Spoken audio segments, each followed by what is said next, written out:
Wes, Thuhal, min Freyond, and welcome to yet another video. Did you think the Rings of Power was over? Well, I would like to say that yes, but no. I have to burst our bubbles, my dear friends, and of course, Season 2 is already in production, and judging from what the showrunners are saying, we've got many things to look forward to. So, all the videos and all the reviews that we have been making in the last half a year, there was nothing, because even more abhorrent episodes are awaiting us, and this one is concerning Sauron, of course, that guy about whom we have always known that he's Sauron, Halbrand, the Amazon's original and not original character. And we have been saying, my dear friends, that yes, he is going to be the likable character, and that they are going to try to make him into really a victim, into a likable villain of the kind of the Joker, for example, the recent versions of the Joker, or Thanos, or Venom, characters that were originally 100% villainous characters, the antagonists to the protagonists. But no, it seems to me that villains are being made into somebody the audience can sympathize with and empathize with, and we have to ask ourselves, well, is there going to be ever again in entertainment a story that would depict the good old traditional fight between good and evil? Because after all, The Lord of the Rings is precisely that. It was about the fight between good and evil, and Sauron was 100% an evil character. Come on.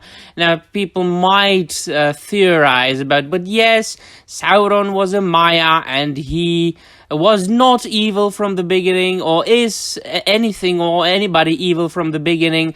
The truth of the matter is that in The Lord of the Rings, Sauron is the bloody Dark Lord, and he has been throughout the entire Second Age and the Third Age, so come on. Come on, just accept the fact. So let us see what they are, Amazon Prime Video, that is, planning to do with Halbrand / Sauron in Season 2. Thank you, Bounding Into Comics, for providing us with this article. The Rings of Power showrunners tease Sauron's character in Season 2. He's complexly evil, like Tony Soprano or Walter White. Now, that is a strange comparison to make between Sauron and these two other characters. Following the absolutely embarrassing finale to The Lord of the Rings of Power's first season and its full realization of the incarnation of Sauron, showrunners J.D. Payne and Patrick McKay have teased the Dark Lord's character as being complexly evil, in the vein of such iconic television characters as Tony Soprano or Walter White.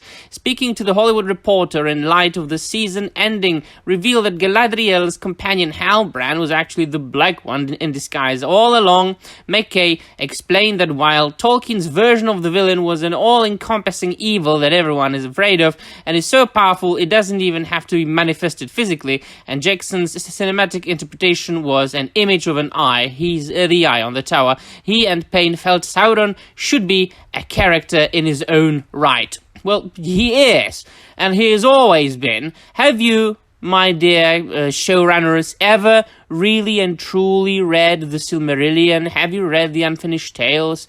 Have you read about what he did to Beren? What he did to Finrod? And that he fought against Luthien and Huan? No, I don't think you have then. And it continues. We wanted to study the currents running within him in a way that hopefully would reward audiences as they follow him moving forward as he becomes the Dark Lord, said the showrunner. You now know him as a person outside the name Sauron. In some ways, we wanted to do an origin story for Sauron. As if he bloody didn't have an origin story, he added. We didn't want to make a show that was about the hunt for Sauron, but we loved the idea of Sauron as a deceiver who could, hopefully, deceive some of the audience. No, you did not manage to deceive us. Jumping off from his partner's point, Payne then interjected, there's something that Milton does in Paradise Lost that we talked about a lot, where he makes Satan a really compelling character. I'm sure all my very much religious viewers, because there are many viewers who are Christians and Catholics and very, very, very much into religion, very much religious people. You will be excited about this, I'm sure. Let me know in the comments down below what you think about it. In some ways, I mean, before, yes, if you've read Paradise Lost, it is a fact, but nevertheless, let me know in the comments down below what you think. In some ways, he's the first anti-hero where he's compelling and you can't take your eyes off of him, he opined. Milton did that on purpose because he wants you to fall along with Adam and Eve. He wants Satan to be so persuasive that he also seduces the reader and you're unconsciously won over, so that you perceive your own fallenness and your need for redemption. Further elaborating on their approach to the villain, Payne detailed, in Tolkien, Sauron is a deceiver, and we know that in Second Age he appears in fair form. So you did that not correctly, my dear friends, because, I don't know, I have had a lot of comments in my videos, and my viewers agree with me that Anatar is something that people are imagining not looking as Halbrand right there. So what if he sneaks up on you and is able to get you to sympathize with him and get you to be on board with him, so that once you actually realize who he is, that he's already got his hooks in you. So it's not just as easy as this person is evil, I'm going to go back away, because you've already formed some level of attachment to him, he noted, that if we could get the audience to go through a similar journey. Now then, of course, you could argue that Anatar really got a disguise of a beautiful ethereal elf, almost Maya-looking elf, and he was able to deceive a lot of people and elves and so on and so forth, and that one of the only persons in the Legendarium who he was not able to deceive was Galadriel.